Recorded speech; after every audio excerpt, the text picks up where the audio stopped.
Before we begin, just a quick warning. This episode contains descriptions of violence and other things that might be difficult for certain listeners.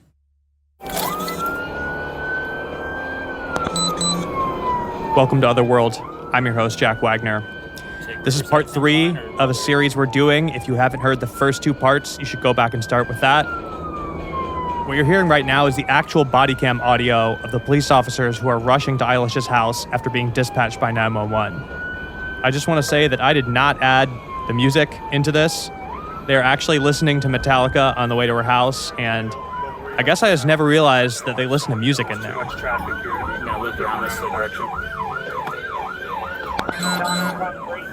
idea where the suspect is. Who's around this having suspect drives a brown car, possibly a vehicle.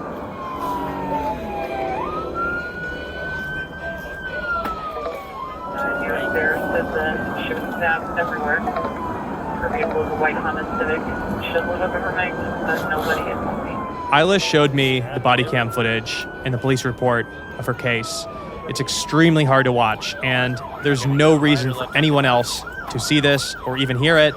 The only reason I'm mentioning it at all is to say that I've really seen it, and I know how lucid she was. I think some of the details in the last episode are so shocking and extreme that it might have even distracted from the fact that Eilish experienced something amazing while she was on the ground. She was shown a slideshow of her life on what sounded like a screen floating in the air, and then she was visited by 3 people she knows who are deceased. One being a murder victim that actually lifted Eilish up off the ground in order to find her cell phone. She was fully conscious and lucid when this happened, and if it weren't for the body cam, I think that she might even question it herself. But she's seen it, and so have I. And when the police arrived, she was alert, wide awake, talking coherently. I really do not believe she passed out or died or anything like that. I think she came very close, but that was it. Because in the body cam, she is very lucid and having a full, coherent conversation with the police when they show up. The story is about so many things, and just part of it is paranormal. But what happened to Eilish when she was laying there is really incredible to me. And it's not the only supernatural experience she had during all of this and after. We're going to get into that a little bit in this episode and later on. But for now, let's pick back up exactly where we left off. Eilish had just called 911. John had left the house, and first responders are on the way. This is episode 40, Eilish Poe Part 3, and you're listening to Otherworld. What's the address?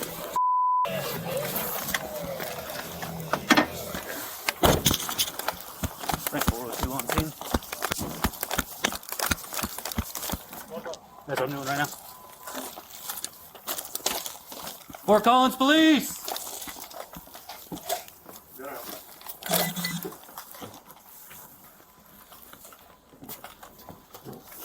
Fort Collins Police! Where you at, ma'am? Have you listened to your own 911 call? Yeah. It's frustrating because I've said it a few times, but this was like a newly developed neighborhood. The address wasn't coming up. And so like the Fort Collins guy answers and he's like, I'm going to get us transferred to Loveland. And then the Loveland lady's like, no, I'm seeing it on your end. And I'm like in the background, like yelling the zip code. Yeah, that's transfer to Loveland Police. Let me talk first when they answer. 911, what is the address of the emergency? Fort Collins is the trans Tiger Cat Avenue with the stabbing. Okay. Can you repeat the address for me one more time? Tiger Cat Way. 8054. Okay. And what happened? I've been stabbed by my ex-boyfriend. I'm still on the line. I'm not sure if that's going to be a valid address. I can't find it either. I thought it was your area. I got it in Fort Collins, and I'm showing it's yours. Do you want me to drop it? Yeah, drop it. Do you see it? Yeah, I've got it. Okay. Okay, I got it here. Thanks. Ma'am? Yep. Where is he right now? I don't know. I think he left. A minute and a half into the call, finally, they're like, okay, yep, got the location, sending it to the police now. It took like 7.5 minutes total for the police to show up. And then after the police had showed up, it was like another like 5 minutes before the EMTs showed up. So like probably, 12 to 15 minutes of like no medical attention. So once the police arrived, or like 7 or so minutes later, they start like taking my clothes off, everything. They had to cut my shirt off, cut my bra off. And I'm like apologizing profusely because I was carrying my rabbit's litter box. There was bunny shit everywhere. I'm covered in it. And I'm literally saying this to the police. I've watched the body cam footage and everything. Like, I'm really sorry for the smell. I was taking out my bunny's litter box. And they like don't care, of course. There were 2 cops initially on the scene. Several more came in. They initially like had surrounded the house, and then one of them like stood in the stairway with a gun pointed up, like just in case like he went upstairs or anything like that. They were just looking around the house, making sure he was gone, everything, asking me questions, just trying to keep me like conscious. The last thing they wanted was for me to go unconscious at that point. When you're dying, like actually dying, not like a chronic thing, but like a very sudden thing like this, you start losing your senses. So it was like when I was on the phone with 911, everything I could see, I could hear, everything. I could taste. I had horrible taste in my mouth. I felt like when it was right after the police showed up, right after my body realized like, okay, you're actually safe, I started losing my vision. Even when my eyes were open, it was black. Like it was starting to go black. It was like I was looking through like a folded up straw. And then I just kind of hear somebody that's probably like 5-10 feet away from me say, "Did you say Eilish?" And he ran to my side, and it's my friend Eric, who was an EMT. And obviously in that moment, I'm not thinking at all that I do know somebody that's an EMT. You know, what's the likelihood that of all the EMTs in this town's like 200,000 people, like what's the likelihood that it's going to be someone I know? As soon as he was like, Eilish, and I just knew immediately. I was like, Eric, and again, I couldn't see him at all. It was just such a relief that somebody who I knew was there in that moment. It actually was like he only had like 3 more shifts until he was done with the job. Like he was moving to Florida, and it just happened to be me. And it was really special. So they get me in the ambulance, and I've watched that footage as well. And it wasn't until I got in the ambulance and until we were almost at the hospital that I actually started feeling the feeling that I might go unconscious. They were driving so fast. I remember flying through the air, like on my gurney, because of how fast they were going. They were literally like counting out the stab wounds on my body. In my head, I thought that I got stabbed like maybe like 6 or so times. And then once I got like to like 10 or 11, I truly was like, are you serious? Like, are you like, this is still going? Yeah, the total number was 16. They like kept me awake. They kept talking to me, and I'm staying awake, and I did end up staying awake. And then I get to the hospital, and they just were like, we're gonna get you help. We're gonna get you help. Obviously, I had to get like a chest tube put in. That fucking hurt. At the same time they were putting the chest tube, this like sweet man came up and was like, I have to give you a COVID test. It might hurt. And I was like, I just got stabbed. And that's all I said. And my ER doctor was like, laughing hysterically at it. And like soon after that, I like went into surgery. My parents were obviously called. My roommate and her mom had been notified. They were like trying to get in the hospital, like literally like banging on the hospital doors. Nobody was allowed in. At like 5 a.m, I woke up and I was in so much pain when I woke up. When you go into surgery, you can't have contacts in. And so when I woke up, I couldn't see a thing. And that was scary in itself. I was alone in this hospital.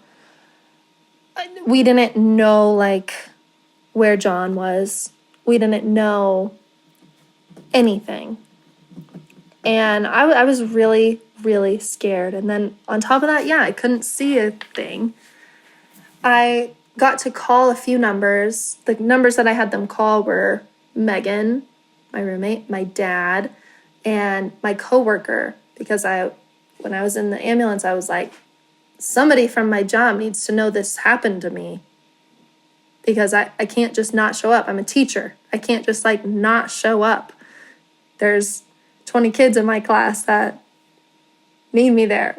And so at 5 a.m, I called Amy, my coworker, and the first thing I say was like, my lesson plans are behind the door. Everything's printed out. And I think that really just truly speaks to being a teacher in America. Like, I'm literally waking up from like a semi-coma. And the first thing I think is like, my lesson plans. Like, that should not be what's on my mind. That was before I called my family, by the way. And I told her, like, tell my principal and then to tell a few of, like, my really close coworkers. And, you know, they say that was, like, one of the hardest days of their lives was, like, just having to teach that day, knowing what had happened, and not being able to talk about it at all, even with my other coworkers. I think at about, like, 9 or 10, my dad finally gets in. He had to like get on a flight and from Texas and then drive the hour up from Denver to where I was. And so I think it was like 9 or 10 in the morning. My dad was there. I was just so grateful to see my dad. I was just like, oh my God, like one of my family members is here. And he told me that the rest were like on their way and everything like that. Shortly after my dad came in, the police came in and they asked me, you know, the detectives, they asked me like 100 questions. And they have to. They're trying to like make a case. They're trying to understand what happened. And I know that it's their job and that they have to like show like no biases or anything. But at points it was like, are you accusing me of anything? Like it felt that way sometimes. Just the tone and the way things were. My dad's one of those people that's like, he will do anything for his daughters. And so he was like, what are you trying to say? Like, kept like talking over me. And, you know, he's like, these are the things we have to ask. And it was just a lot. It was a lot to deal with right after a major surgery, right after almost death. I mean, we found out like that one of the stab wounds in my neck was like a centimeter from my carotid artery. So close. And I'm in like so much pain. I can't see, like, I don't want to answer these questions. It was just frustrating. And I know that they had to do that. I know it was part of the job. But the biggest thing that they asked me was, where do you think he went? Where do you think he went?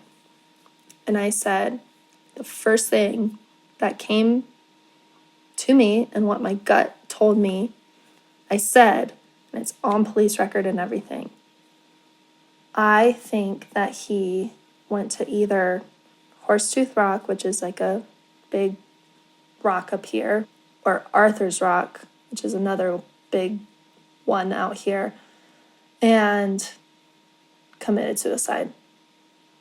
He specifically asked, like, why do you think that? And I was like, well, if he was to do something like this big thing to me, that he was also going to do it to himself. Like, he wasn't just doing this to get caught, to just be like a murderer. It was going to be a murder-suicide. And I truly believe that. And it's all on record.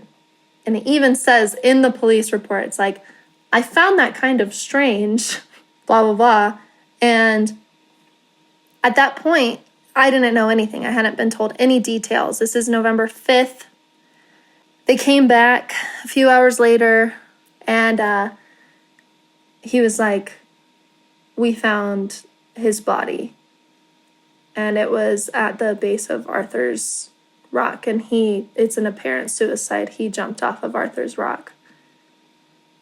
And my dad was just crying. He was so relieved. I felt like weird. I didn't feel relief. I did, but I also felt like just this strange sensation in my stomach of like, I'm going to throw up. And like my first instinct was like that they were going to find it suspicious that I thought that. And that I was going to somehow be in on it or something stupid like that. But they didn't, obviously. I mean, that was just my anxiety brain talking. They were just like, it's interesting that like you predicted that. Yeah, it was strange.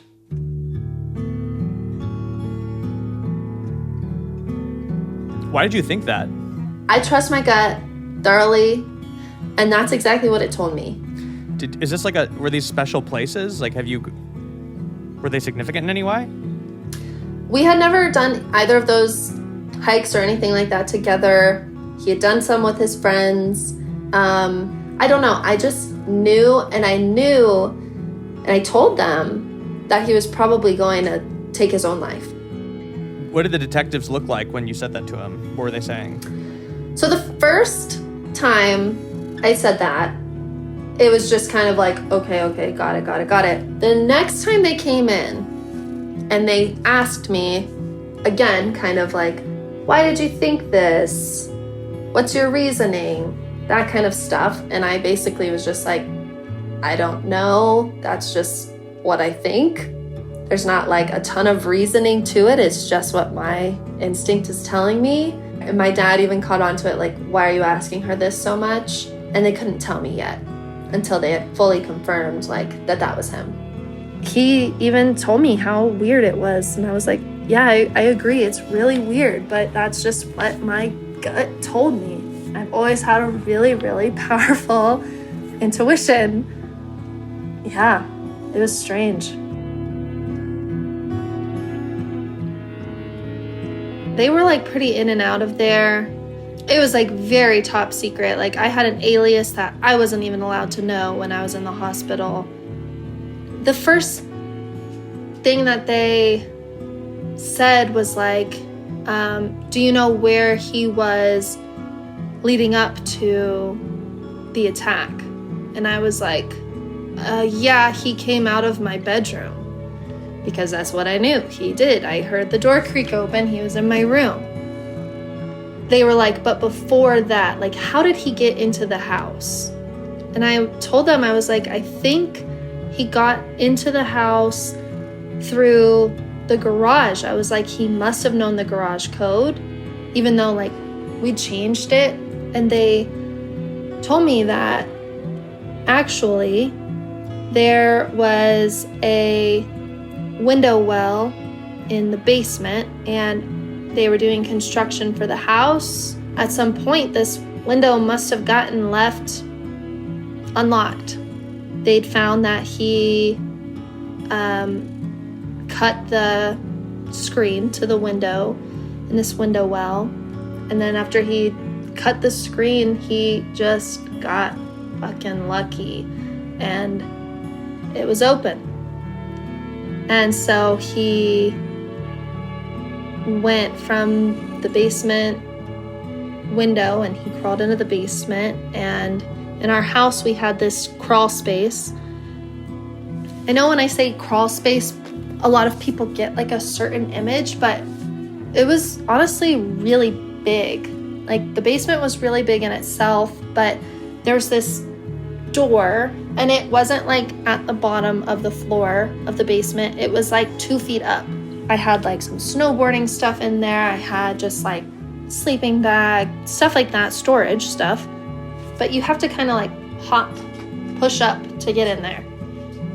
But once you were in there, it was like a pretty decent sized room. And essentially, he had been in that crawl space for 26 hours leading up to him attacking me. And to kind of like put that into some perspective, when he was texting me on November 3rd, all of that reconciliation stuff, like, I really want to get back together, things like that, he's doing that from in my basement. All of the times where he was just going on about, I'm about to move to Denver, I'm about to do this, he was in my basement. And Megan had called her dad that night and said, I'm hearing things and I'm afraid someone's in the house. And there was somebody in the basement, and she was home alone with him. It's just really eerie to know that you weren't actually alone, and that your suspicions were correct, and that her intuition was correct. And it's super eerie, super messed up. They knew he was down there just because, like, 1, he left his like wallet and stuff in there. 2, they found like granola bars and water bottle type stuff. He'd been using like the pillows and blankets that were already in there to sleep.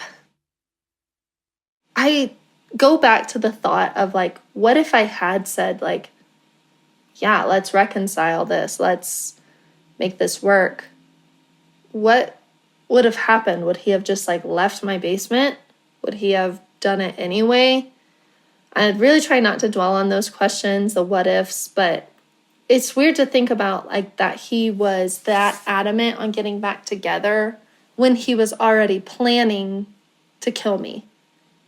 When the police finally found him, one of the biggest things was that they had to find his car. So I gave them the description of his car and everything many times, like to the police on the 911 call several times at that point. And that car wasn't at the base of the mountain. So they were like, how did he get here? You know? And so this police officer, he recalled like somebody had reported an abandoned vehicle in their neighborhood. And he went to check on that. And that was his car. He like had parked in this neighborhood near an Enterprise and walked to the Enterprise and rented a car. And so that was on, I know it wasn't on Halloween, so it was either on October 30th or November 1st. Days before he did it. Days before he hadn't texted me that day. He texted me on November 3rd. It was a few days later. So this was like, he was planning it. I think so that he could like stalk me without me knowing is why he rented a car. Because I would recognize his car anywhere. Even now when I see that car, even though obviously I know he's dead, it's still my instinct of like, I get scared. I'm like, like I see that car because it was like a brown Kia Soul, like a pretty distinct car. And so I think that's why. Because he had been, like, they detected him in my neighborhood at like 6 a.m. on November 3rd. Like, he watched me leave for work. And then later, at around like 4 o'clock, he came back. And that's when he was in my house for the rest of the time. Immediately after he had stabbed me and attacked me and everything, he went to the mountain to jump. And hikers saw him, and they noted that it was strange that he didn't have a flashlight or water or anything like that. And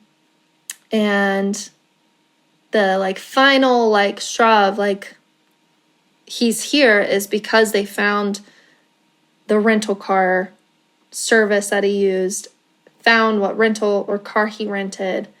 That was the car that was at the base of the mountain. And then they took drones, car, or like dogs, everything up there, and they found him there. So one thing that was like a big shift in my life when I was in the hospital was that my entire life, up until the attack, I have been like a very naturally lucid dreamer. Not in like an exciting way, I don't think, but in some way where people are like, yes, I could make myself fly and things like that. I wish I could have done that, but it would be like, you know, those stupid dreams that we all have where you're like back in high school and you failed this test or you're late to class or, you know, stuff like that. But I can literally talk myself out of those dreams and be like, Eilish, you're a grown-ass adult. Wake up and wake up. Things like that. I've always been able to do that. But when I was in the hospital, I stopped dreaming completely. I mean, I'm sure I still was dreaming, obviously. I don't remember my dreams anymore.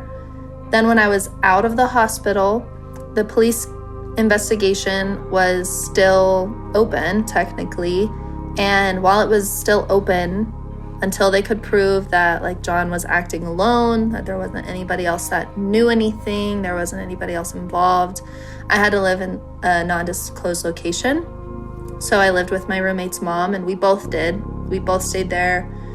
In late January, early February, I decided to move back into Megan's house just to try to be there. I loved that house. I loved being there. I loved living with Megan.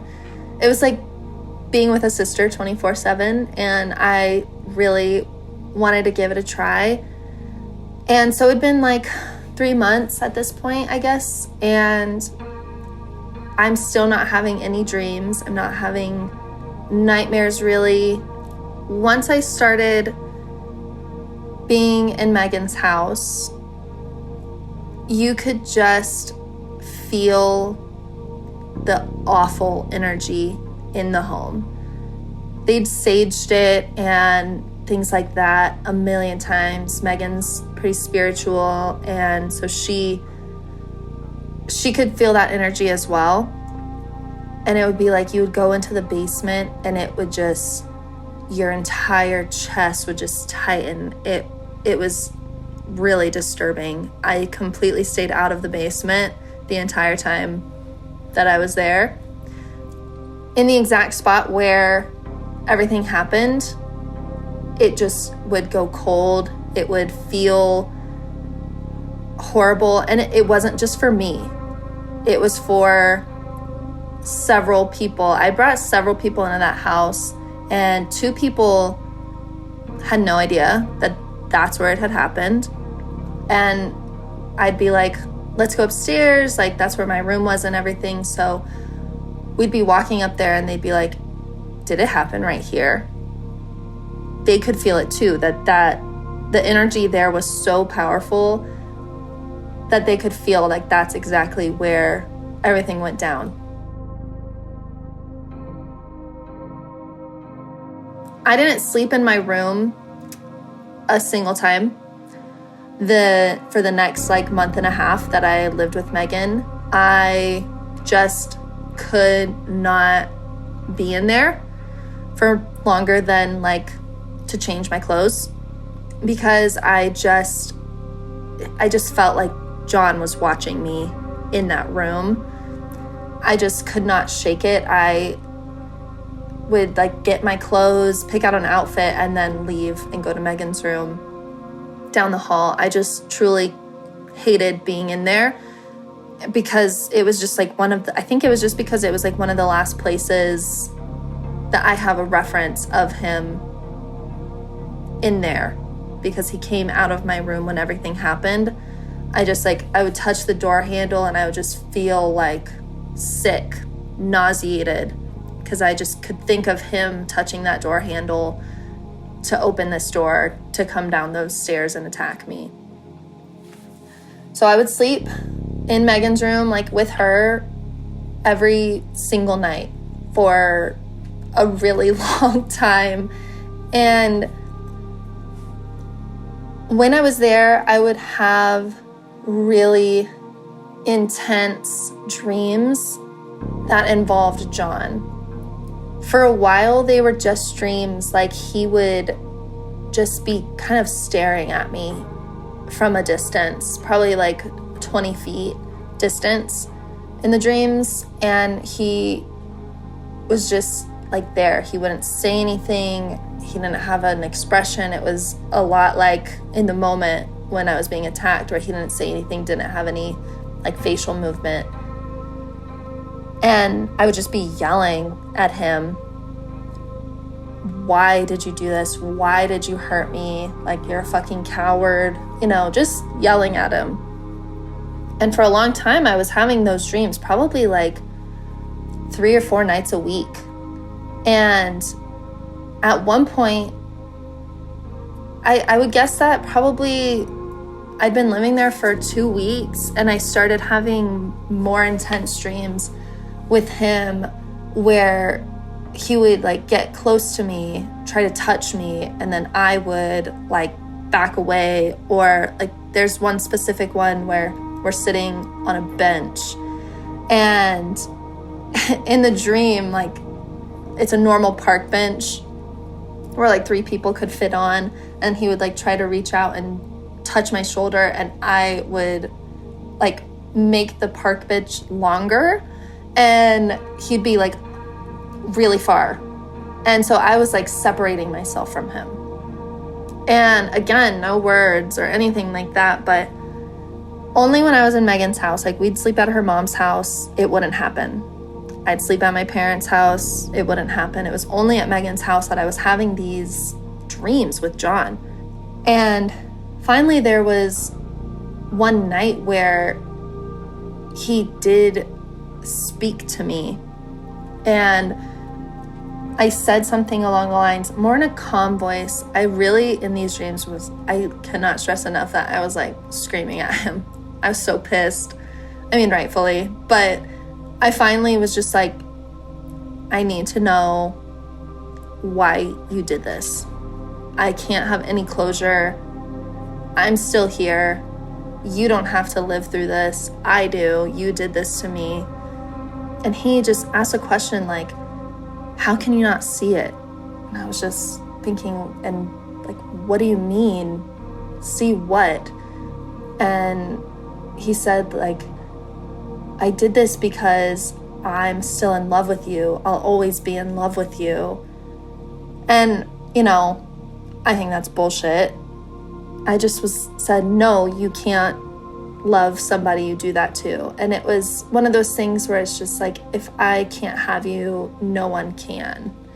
And I had a few more like that, having conversations with him of like, I didn't want to do this. You made me do this. And things like that, which sounds exactly like something he would actually say.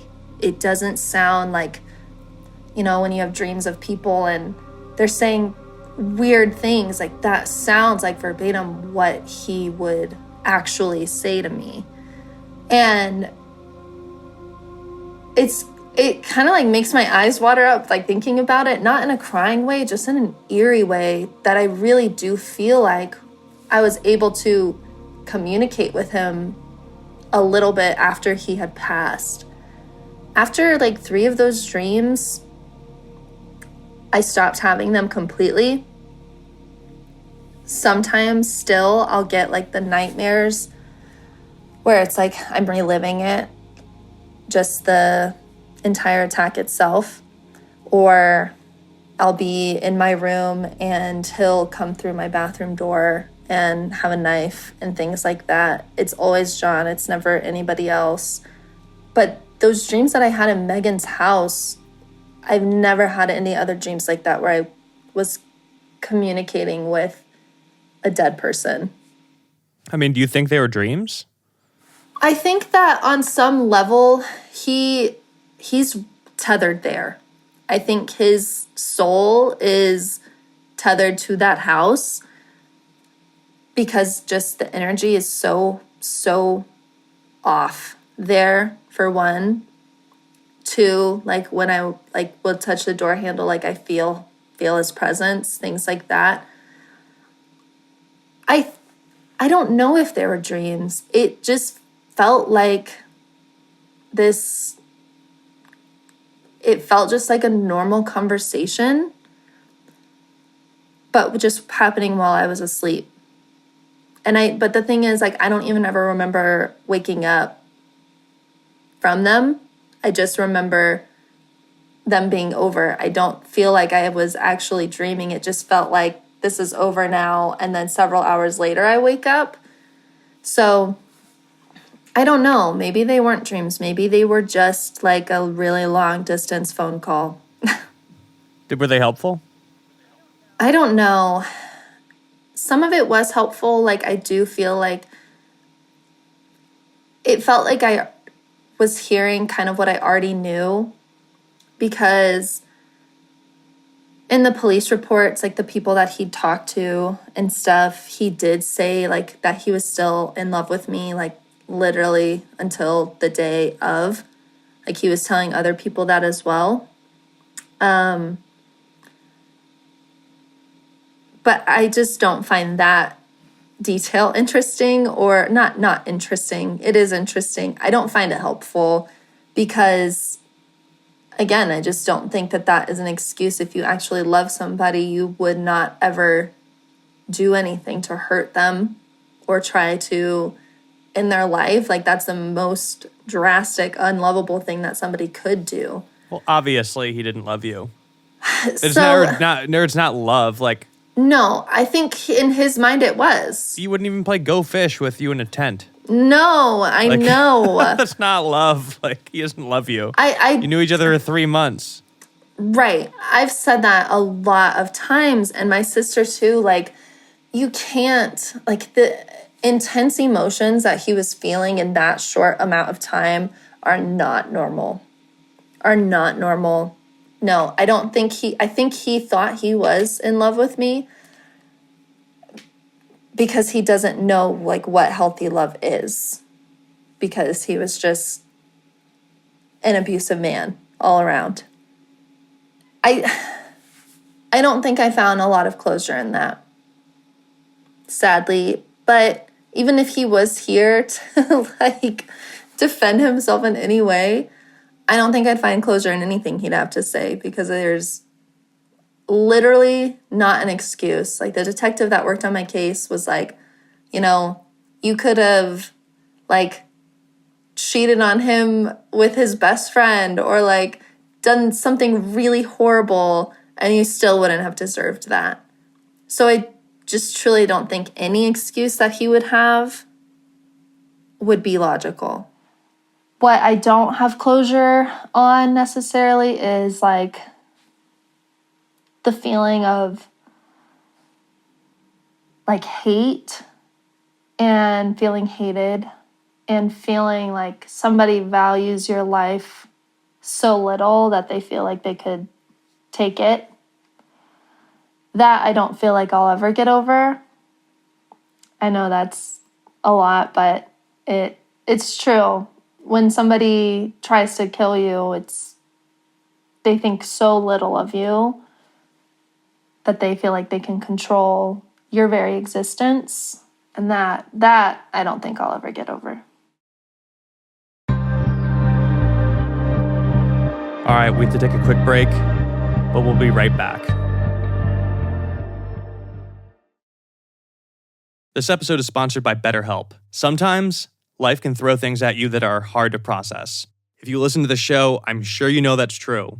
Whether you witness something beyond human comprehension, or you're going through a rough patch, or just have something you need to talk about and not the right person to talk about it with, a licensed therapist can help. Lots of people go through difficult times and put off getting therapy for a number of reasons. They think they don't need it, they're too self-conscious, they don't know where to start, they procrastinate, or they've tried and they can't find a therapist. If you've been thinking about starting, give BetterHelp a try. It's entirely online and super easy to start. You just fill out a questionnaire to get matched with a licensed therapist, and you can switch therapists at any time for no additional charge. There's a lot of people out there who know deep down therapy would probably help them, but are too stubborn to start. This is a great way to rip the Band-Aid off and finally do it. Let therapy be your map with BetterHelp. Visit betterhelp.com/otherworld to get 10% off your first month. That's BetterHelp, HELP.com/otherworld. This episode is sponsored by BetterHelp. Sometimes life can throw things at you that are hard to process. If you listen to the show, I'm sure you know that's true. Whether you witness something beyond human comprehension, or you're going through a rough patch, or just have something you need to talk about and not the right person to talk about it with, a licensed therapist can help. Lots of people go through difficult times and put off getting therapy for a number of reasons. They think they don't need it, they're too self-conscious, they don't know where to start, they procrastinate, or they've tried and they can't find a therapist. If you've been thinking about starting, give BetterHelp a try. It's entirely online and super easy to start. You just fill out a questionnaire to get matched with a licensed therapist, and you can switch therapists at any time for no additional charge. There's a lot of people out there who know deep down therapy would probably help them, but are too stubborn to start. This is a great way to rip the Band-Aid off and finally do it. Let therapy be your map with BetterHelp. Visit betterhelp.com/otherworld to get 10% off your first month. That's BetterHelp, HELP.com/otherworld.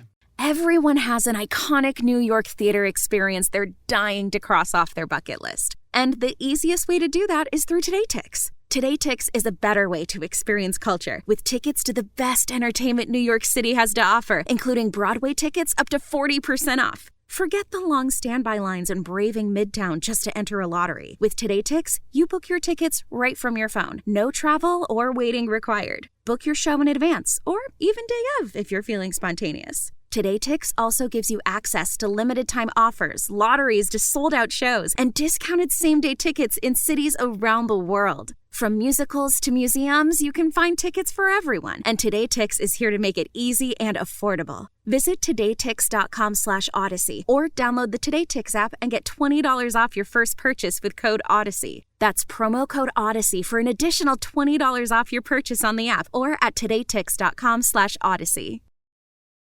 So while I was in the hospital, my entire family came out from Texas, and this is November 2020, so like peak COVID. And yeah, they all got COVID. All four of them got COVID. And so my mom and my two sisters ended up going back down to Texas. And my dad was like, well, I'm planning to stay up here anyway, so I'm just gonna hunker down somewhere and wait until you get out of the hospital and wait until you can see me. So Megan's house was obviously empty. She wasn't living there. I wasn't living there. Nobody was there. After something happens in a house, like a murder or an attack or truly anything, after the police are done and they've, cleaned up their numbers to show evidence and stuff, they don't clean it up. I didn't know that at all until this, but you have to hire a service to come clean it up. They don't pay for it, anything like that. I don't know why. I just assumed that there were these custodial cops that would clean it up, but there aren't. So Megan's mom, I have no earthly idea how she felt okay with this, but she helped clean up. She helped clean up the blood, the bunny shit, the everything, all my belongings. And so after all of that, after it was cleaned up, my dad was like, well, it's a free place to stay. So he's a man trying to save $1. So he stayed in Megan's house. And can we just take a second to acknowledge that that's the most insane dad thing I've ever heard in my entire life on so many levels? Are you telling me that your dad stayed in the house where you were attacked, not fully cleaned up because it was a good deal? And did he have COVID? Yes. This is the most dad thing I've ever heard. It's such a dad thing. Went through COVID alone in the house where his daughter had just been almost killed. Yeah. Yep. And that's exactly what it was. He was like, well, I could pay $80 a night for an Airbnb, or I could stay in this house for free. Still a good house. A house is a house. He was like, it's got everything I need. There's a kitchen.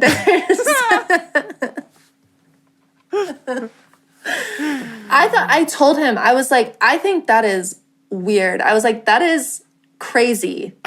How are you okay with this? And he was just like, I mean, all I'm doing is just laying in bed. Like, he literally he stayed in Megan's room. He did the laundry, everything. Like, he just stayed there. He stayed in her room, watched her TV, and cooked food and ordered Grubhub every other day for like 2 weeks while he was sick with COVID. And while he was there, again, he was in Megan's house, the same place that I had lived and had all these weird dreams, but he started having really intense John-related dreams. And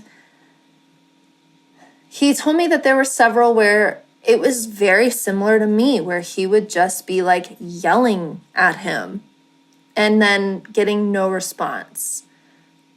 Nothing in his face, no sound, nothing. Like, he was just yelling at him.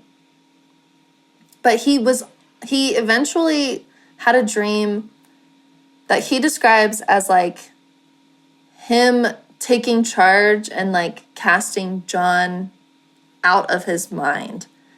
And he says that it felt like he had full control of this dream, that he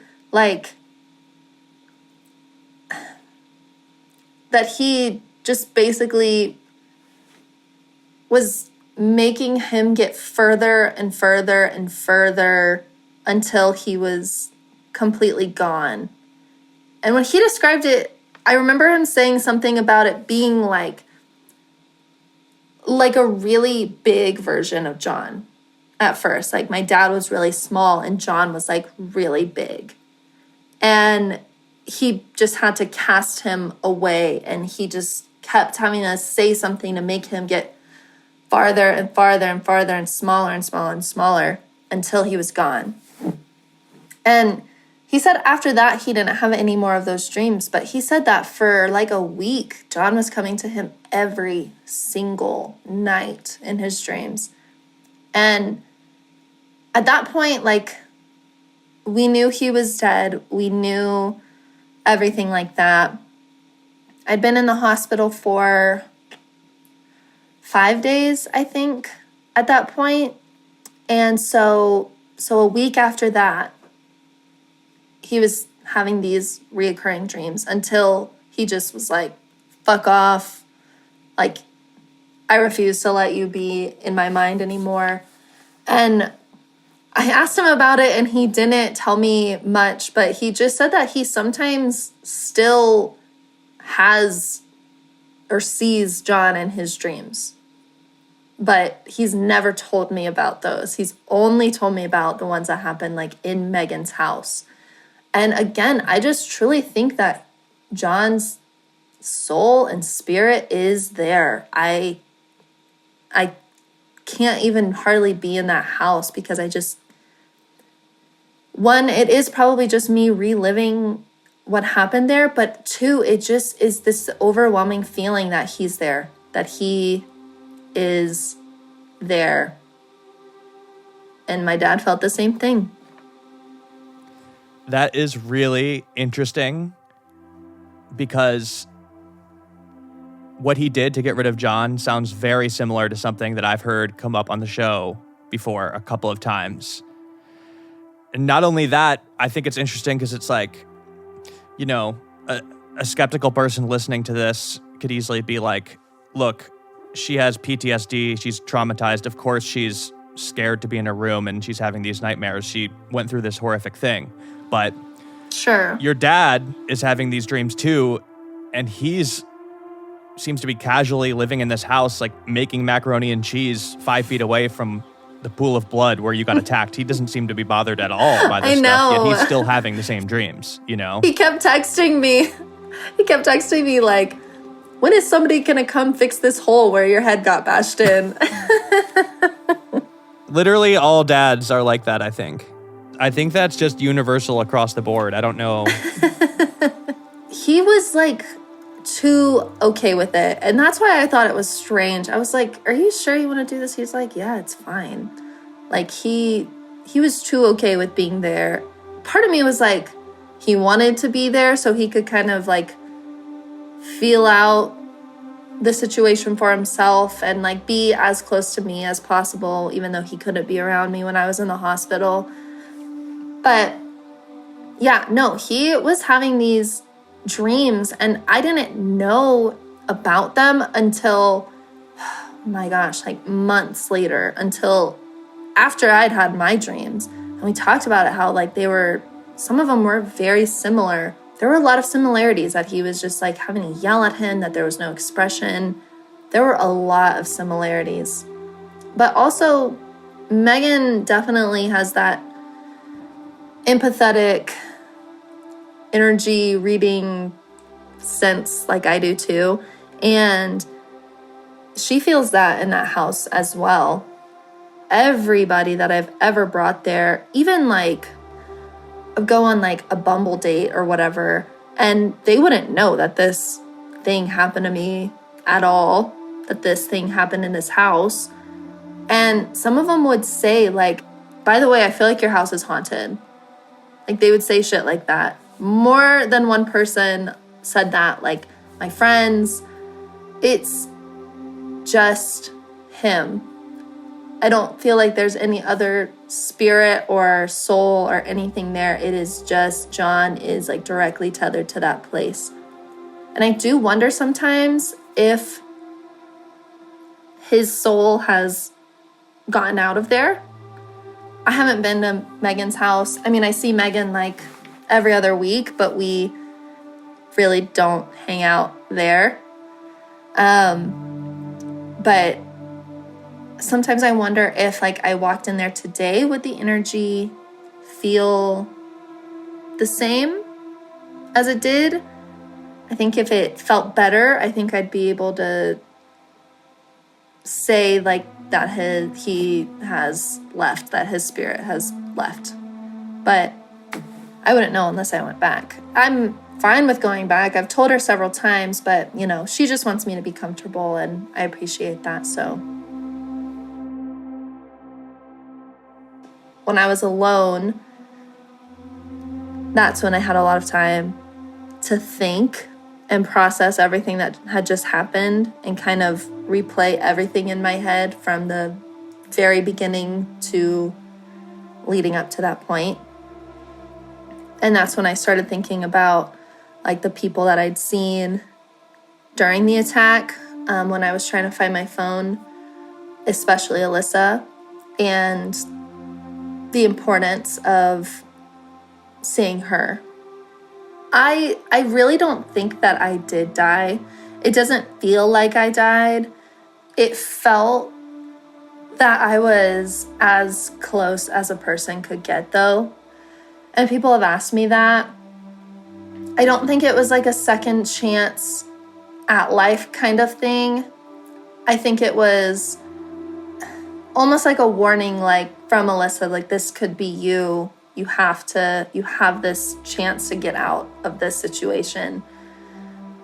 So I don't think, I just call it a near-death experience. And with them, I don't call them angels. A lot of people again, since I grew up in a really religious area in Texas, especially, like they refer to them as angels and stuff like that. I just call them ghosts or spirits. I don't know if that's what they were. But that's what I call them. I don't think you died, but I think you definitely got as close to it as a person could get. I think so.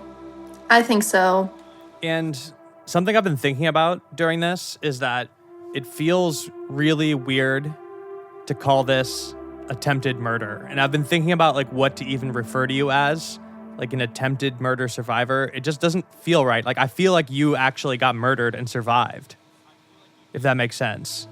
I say that too. Because like what would be the difference if you did, like what would be the difference between what you went through and getting murdered? It would just be that you wouldn't be around to tell the story. I mean, you experienced everything besides that. And I think that's what is so unique talking to you and hearing this.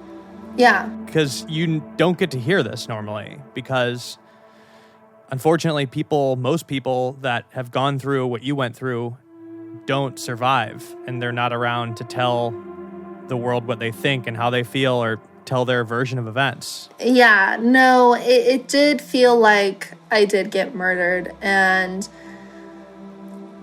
that's why with like other people who have experienced near-death experiences, I feel like I can relate to them on some level. Like, yes, you survived a near-death experience, but then there's this whole other layer where it's like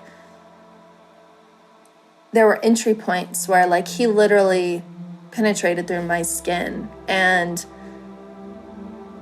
I've had so many surgeries and had to be like violated in another way of one, having my body violated by John, but then having my body violated by surgeons. And like, yes, they were doing great work and being really helpful, but it is in a way violating because you don't feel human, you just feel like a patient.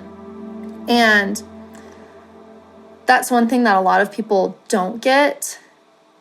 Another thing, like I had to play dead while I was actually dying. All in all, I think it was something like 35 to 38% of my blood was gone. That's a lot. After like 40%, you die. And that's what did kind of scare me when I did see the ghosts, is because I felt like things were slowing down. I felt like I wasn't like shaking anymore. I felt kind of at ease. And that's why some ways it does feel like an actual murder. And I call myself like a murder victim or a murder survivor because, yeah, attempted murder just doesn't even sound just. It doesn't sound like it. It's not enough because it was so close. A big reason, like I've said, of me not wanting to discuss this on a show or whatever is the sensationalism of it all, the shock value. I mean, people think that trauma is sexy. It's a weird thing that people here are like a little obsessed with. Another thing, and I mean, there's a million things.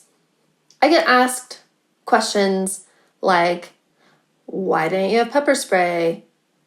Do you have a dog? Do you have a bat by your bed? Things like that. Or do you do these things now? Like, I did have pepper spray at my bed. My roommate has a pit bull. He was with her at work at the office. She works in real estate. Like, yeah, those things maybe could have helped me. Asking of them now is also strange because it's just making the assumption that like, oh, this could happen again. This might happen again. And then also like, what are you going to do better next time? Almost is what it feels like, which is weird. It's framing it up like this is something that happened because you didn't protect yourself enough. Yeah. You should have known. Well, this is what I would do. Oh, yeah. Like they would have done it better. Oh, my God. Right. Well, I would have just stopped. Stop it right there. You don't know what you just would have done because you have never been in this situation and hopefully never will. I would literally never wish this on anybody to be in that type of like life or death situation with somebody that you know, especially, which again is statistically way more likely. And people, you know, all my friends, all my family say, don't read the comments, don't read the comments. Of course I'm going to read them. Like, I'm not a celebrity. There's not that much out there on me comparatively. So of course I'm going to read pretty much everything. There's a whole Reddit thing. And some of them are just so inappropriate that I just can't even imagine saying to somebody. Yeah, and I just want to say, I can imagine why you wouldn't want to talk about this, because even while we were doing the interview, I was looking up articles, and the way they cover this is wild. I don't know if I didn't realize it until hearing your perspective, but it's really weird how the news covers crime. I hate it. I'm looking at a picture right now in an article about you, and the photo they use is a cartoonish stock image of a Michael Myers type Halloween guy holding a butcher knife. It's in an article about you. I haven't seen that one. It's talked about as if like there's not a person that it happened to, like on the other side of it. Yes. Yeah. It's covered like it's entertainment, or as if it's something that happened on TV or is fun. It's just so weird. Exactly. I went back to work on February 22nd, and then I got a text from the detective saying that they were going to run a news story about what happened to me. And I was like, why? Like, it had been over 4 months, almost 5, I think, at that point. And I was just like, what's the point? I don't get it. What I didn't know was that my case had officially closed. And when a case closes, all you have to do to obtain the records of any case, which is the same way that probably any of your favorite, like, true crime YouTubers or whatever, probably how they access super detailed information if it's not on the internet. They just have to pay a fee to get all the pictures, all the videos, etc., etc. It actually gives me a lot of anxiety because there are like, I mean, literally, you could not ask for a more vulnerable state. I've seen it.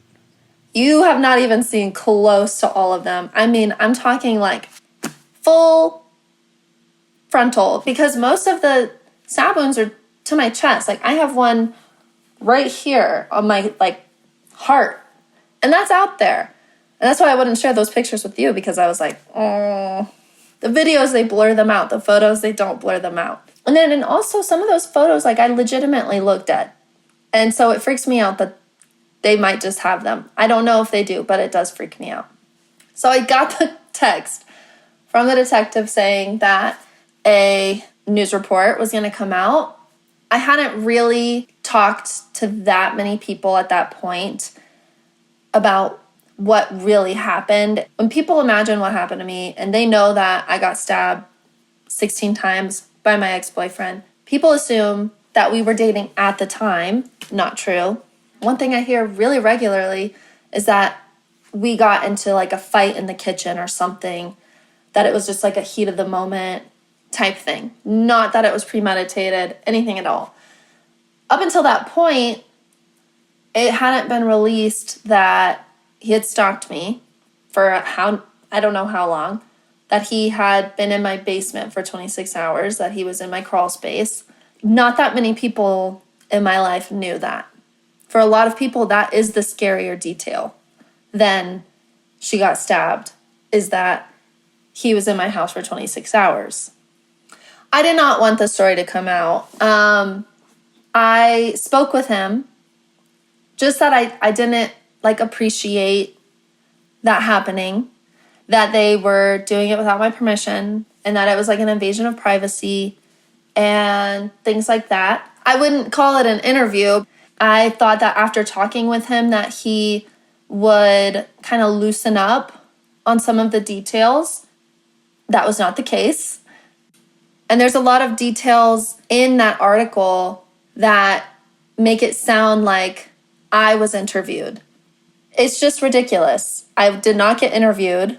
And it's like he did talk to me, I guess, technically, but didn't like interview me.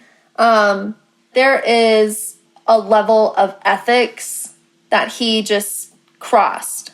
And he was just the first of many. I mean, truly, there are articles out there that refer to me in the past tense, like as if I were dead. Yeah, I'm seeing one right here on Medium. I assume this person didn't talk to you. I read that one, and they refer to me in past tense. Like, that sucks. Yeah. It's like, she was an elementary school teacher. Like, it's so, like, minimizing to me as a person and just dehumanizing to the fact where they don't even use me in present tense. It's like I actually died. Yeah, that pisses me off. And somebody used that exact article. This like crime, like true crime TikTok page, they used that like almost word for word. So I knew exactly which one it was. Same thing, referred to me in like past tense. They were like taking images from my Facebook. Some of these images were like so old, like 5 years old. I was like, oh my God, that picture was taken when I was in college. They did this completely without my permission. I don't even have a TikTok. Like, my little sister sent it to me, and it, by the time like she'd seen it, it had already had over 100,000 likes, not views, likes. Probably like triple that amount in views. And I didn't even like dare look at the comments, but I was like, I put it out on like all my social media. I was like, go to this, report it, comment, get them to take this down. And they did. But it's just like, that shouldn't be a thing. Like, they shouldn't just be able to just talk about me without my permission, as if I'm not alive. One, in past tense. Two, without my permission completely. I wouldn't have allowed it. Yeah, and it's funny you say that Medium article that refers to you like you're dead. It's like, I don't know, when you're kind of like treating stories in that way, it's sort of like, what's the difference to them? They probably would rather, it would probably make a better story for them if you were, but. I know, I've thought that several times too. Like, one of the like cool things about this is that I didn't die, like that I'm here to tell the story and stuff like that. And so it's really hard to see when articles do that, or anytime they give him any sort of like, and we can get into it next time about like what specifically he was searching. I have his entire like search history on my phone because the police sent it to me. I just have like an email file of it. They were like almost giving him some like civility in it. Like, they were making it seem like he was a heartbroken ex-boyfriend. Actually, one of them specifically does that. I'll send it to you. There's a video where they're like, heartbroken ex-boyfriend, blah, blah. I'm like, how many of us go through heartbreak? Every single person like that's ever been in a relationship and been broken up with or breaks up, like, there's heartbreak. Everybody feels that way. That's not an excuse. That's not an excuse. It's not an excuse that like we dated during like peak pandemic either. Like, that's still messed up no matter what the circumstances are. Like, nothing should have led up to that. And like that same video, they said like he was waiting in the basement, ready to pounce. And I was like, ew, why would you word it like this? I'm a person, like, and that same dude that did that article, he made it sound like he interviewed me because it was like, Poe says that she's excited to get back to work. And I just talked with Eilish, and I was like, the reason I talked to him is not for an interview. I was like telling him off. they like literally were like pulling quotes from my Facebook, like fully like, so excited to be my job, so lucky to be here, da da da da. Like they were literally like pulling from my Facebook and saying it as if I did an interview with them. I didn't. This like little indie podcast that was called From What the Fuck or something like that. That's what it's called. They like covered my story, and they didn't respond to me, but they responded to my dad, who like sent this like really like heartfelt like, you are re-traumatizing my daughter. You are having no respect for her boundaries and for her existence. You're telling like this story, like part of it was like some of the stuff that he'd searched was like why COVID relationships don't work out, something like that on fucking Reddit. And she was just like, oh, that's so sad. Are you kidding? You're giving him like any sympathy? No. Like they don't think I'm ever going to hear it. That's the problem. But I do, because I'm not a famous person. So you Google me, there's only like 10 things that come up. I've probably seen all of them. I'm not like a famous person who's got like 8,000 articles, like when you search my name. I'm not a famous person. I'm not like significant to people outside of like my bubble, like my space. Like people don't know me. I'm not like a celebrity. It's not like a big serial killer case or something like that, like fucking Jeffrey Dahmer. They just can do what they want because the laws are super loose around like victims' rights, and they will continue to do what they want. Like, even though I've declined that story with Lifetime like several times now, they could still run it. They just wouldn't do it with me, because once it is in the public domain, which it is, as soon as the case closes, you just have to pay a fine to get the records and everything. And that's it. You have it. You have full access to it. They don't need my permission to talk about it, just like they didn't need my permission to talk about me on the news or anything. There's no, like, I would have more rights if I had died. Like, actually, my family would have more rights if I were dead than I do as an alive person. Yeah. Wow. Next time I'll talk to you about like more about being in the crawl space, the significance of like what he was watching in there. Yeah. It was really strange. Like the stuff about like him moving to Denver, like he actually was going to look at an apartment. Like he had booked an apartment like session the next day. Like I still don't know if it was like, depending on how this text goes, I'm a killer or not. I have no idea. I'm not ever gonna know.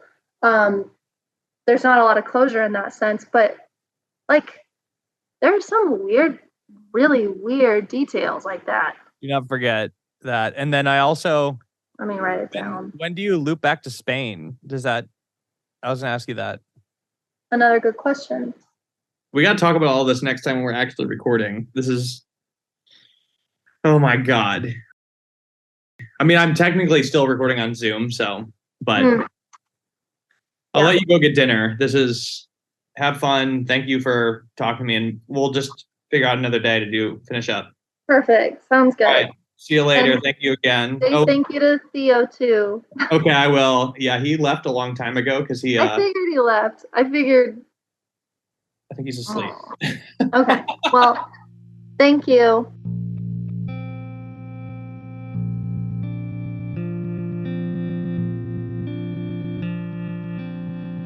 Once again, thank you to Eilish for telling her story. We're going to be back next week with part 4, but also, I believe I'm going to have Eilish join me on the Patreon this week for a bonus episode to chat about what it's like having all of this come out finally, to talk to her about some things that didn't make it into the series, and go deeper into some things that did. If you want to hear that, you can go to patreon.com/otherworld to sign up. This has been Eilish Poe, part 3, and you've been listening to Otherworld.